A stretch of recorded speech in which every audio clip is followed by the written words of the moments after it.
కేంద్ర సహాయ మంత్రి పెమ్మసాని చంద్రశేఖర్ మాజీ సీఎం వైసీపీ అధినేత జగన్ గారిని పొగడకనే పొగిడారని వైఎస్ఆర్సీపీ అధికార ప్రతినిధి కారుమూరి వెంకటరెడ్డి అన్నారు.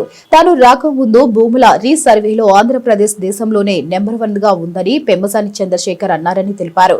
జగన్ గారి ప్రభుత్వం చేసిన భూముల రీసర్వే వల్ల చంద్రబాబు ప్రభుత్వానికి 400 కోట్లు ప్రోత్సాహకాన్ని కేంద్రం ఇచ్చిందని వెంకటరెడ్డి స్పష్టం చేశారు. ఎన్నికల ముందు భూముల రీసర్వే గురించి జగన్ గారిపై విపరీతంగా దుష్ప్రచారం చేశారని, ఇప్పుడు అద్భుతం అంటున్నారని ఆయన చెప్పుకొచ్చారు. జగన్మోహన్ రెడ్డి గారు ఒక గొప్ప సంస్కరణలకి ఆంధ్రప్రదేశ్ లో 5 సంవత్సరాల ముఖ్యమంత్రిగా తన టర్మ్ లో ఒక మంచి సంస్కరణలకు శ్రీకారం చుట్టారు. అది విద్యారంగం కావచ్చు, వైద్య రంగం కావచ్చు, ఇలా మిగిలిన అనేక రంగాల్లో ఏదైతే ఆయన తీసుకొచ్చినటువంటి సచివాలయ వ్యవస్థ కావచ్చు, ఇలా అన్ని చెప్పుకుంటా ఉంటే అప్పుడు కేంద్రం ఏదైతే భూముల రీసర్వేని చేసి ఈ భూములు అనేది ఖచ్చితమైనటువంటి కొలతలతో ఏ వివాదాలు లేకుండా ఇవ్వాలనేటటువంటి ఆలోచనతో శ్రీకారం చుట్టిందో దాన్ని పక్కాగా అమలు చేశారు జగన్మోహన్ రెడ్డి గారి ప్రభుత్వం. ఈరోజు కేంద్ర మంత్రి పెమ్మసాని చంద్రశేఖర్ ఏదైతే జగన్మోహన్ రెడ్డి గారు తీసుకున్నటువంటి ఒక మంచి నిర్ణయం అని చెప్పి పొగడకనే పొగిడాడు. నిజంగా ప్రత్యర్థులు పొగుడుతా ఉంటే ఆ కిక్కే వేరబ్బా అన్నట్టుగా ఈరోజు చూడండి, రీసర్వేలో దేశంలోనే ఆంధ్రప్రదేశ్ మొట్టమొదటి స్థానం. కేంద్ర మంత్రి పెమ్మసాని చంద్రశేఖర్ దేశంలో భూ సంస్కరణలకు కేంద్రం శ్రీకారం చుట్టింది. ఇది నా శాఖ పరిధిలోనే ఉంది, కానీ నేను రాకముందే రీసర్వేను దేశవ్యాప్తంగా ప్రారంభించారు. ఈ పథకం అమల్లో దేశంలోనే ఆంధ్రప్రదేశ్ రాష్ట్రం మొట్టమొదటి స్థానంలో నిలిచిందని కేంద్ర సహాయ మంత్రి పెమ్మసాని చంద్రశేఖర్ తెలిపారు. ఒకప్పుడు చైన్ ద్వారా భూమిని కొలిచేవారు, ప్రస్తుతం డ్రోను, రోవర్ల ద్వారా ఖచ్చితంగా కొలిచి హద్దులు నిర్ణయిస్తున్నారు. ఇందులో ఏపీ ముందంజలో ఉండటంతో కేంద్రం రాష్ట్రానికి 400 కోట్ల ప్రోత్సాహకాన్ని ఇచ్చింది. అంటే జగన్మోహన్ రెడ్డి గారు ఏదైతే చేసినటువంటి భూముల రీసర్వే వల్ల కేంద్ర ప్రభుత్వం చంద్రబాబు నాయుడు గారి ప్రభుత్వానికి 400 కోట్ల రూపాయల ప్రోత్సాహకాన్ని ఇచ్చింది. దేశంలోనే భూములను రీసర్వే చేసిన దాంట్లో నెంబర్ 1 ఆంధ్రప్రదేశ్ రాష్ట్రం అని చెప్పి కేంద్ర మంత్రి పెమ్మసాని కితాబ్ ఇచ్చినటువంటిది. 6700 గ్రామాల్లో రీసర్వే పూర్తి. 6700 గ్రామాల్లో రీసర్వే జగన్మోహన్ రెడ్డి గారు ఉన్నప్పుడు పూర్తి చేశారు. కానీ ఆ రోజు ఇదే కూటమి నాయకులు చేసినటువంటి దుష్ప్రచారం, అసలు ఆ కూటమి పత్రికలో రాసినటువంటి గాలి వార్తలు ఏం రాశారంటే, రైతన్న మెడపై రీసర్వే కత్తి, రైతులకు భూ వేదన, రైతు గుండెల్లో పలుగు రాళ్లు, భూముల రీసర్వే తప్పుల మయం, సర్వే కొలివి, సమస్యల్లో రీసర్వేతో భూముల హక్కులు పోతున్నాయి.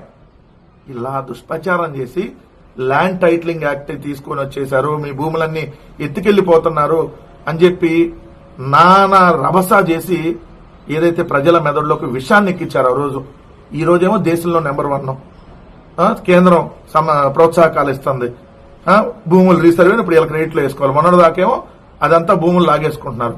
ఈ రోజేమో భూములు ఖచ్చితమైనటువంటి హక్కుదారుడు ఎవరో తెలిసిపోయి వాళ్ళకి ఇచ్చేస్తారు. ఇది చాలా అద్భుతం.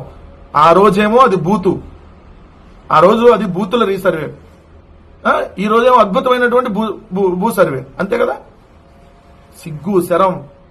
అసలు ఈ తెలుగుదేశము, ఈ కూటమి నాయకులకి, ఆ పత్రికలు, కొన్ని టీవీ ఛానల్లో వాళ్ళు కడుపుకి అన్నం తినడానికి ఇదే నిదర్శనం. ఈ రోజేమో అద్భుతం. ఇక్కడ చూడండి, రీసర్వేతో భూ వివాదాలకు స్వస్తి, మంత్రి అనగానే సత్యప్రసాద్. భూ వివాదాలతో రైతులు అధికారులు న్యాయస్థానాల చుట్టూ తిరగాల్సిన అవసరం లేకుండా భావి తరాలకు నిర్దిష్టమైన హక్కు పత్రాలు అందజేసే లక్ష్యంతో కూటమి ప్రభుత్వం రాష్ట్రంలో రీసర్వేను ప్రారంభించిందని రెవెన్యూ శాఖ మంత్రి అనగాని సత్యప్రసాద్ అన్నారు. కూటమి స్టార్ట్ చేసింది రీసర్వేని. అప్పుడు జగన్ గారు రీసర్వే చేస్తే ఇప్పుడు ఈ స్టేట్మెంట్స్ అన్ని, ఇప్పుడు నేను చెప్పిన స్టేట్మెంట్స్, అమ్మో మీ భూములన్నీ హక్కులు పోతున్నాయి. ఇప్పుడేమో భూముల రీసర్వేతో భూ వివాదాలకు స్వస్తి. రాష్ట్రంలో 17,500 రెవెన్యూ గ్రామాలు ఉన్నాయి, వాటిలో భూ వివాదాలు కోకల్లలు, కానీ భూముల రీసర్వేతో అన్ని పోతున్నాయి. అప్పుడేమో మీరు భూములన్నీ లాగేసుకుంటున్నారన్నారు కదా.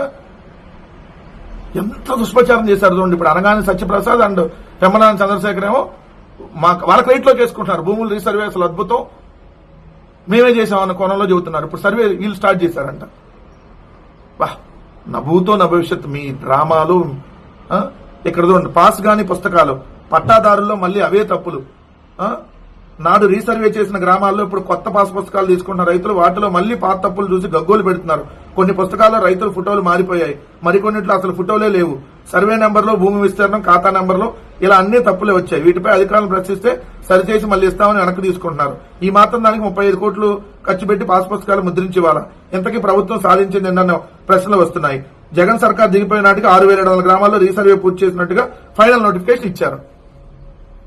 ఈడేమో మీరు 35 కోట్లు ఖర్చు పెట్టి పాస్ పుస్తకాల్లో ఒక రైతు బదులు ఇంకో రైతుల ఫోటోలు వస్తున్నాయి అంట. కొన్ని చోట్ల అసలు ఫోటోలే లేవంట. అన్ని తప్పులు తరకంట.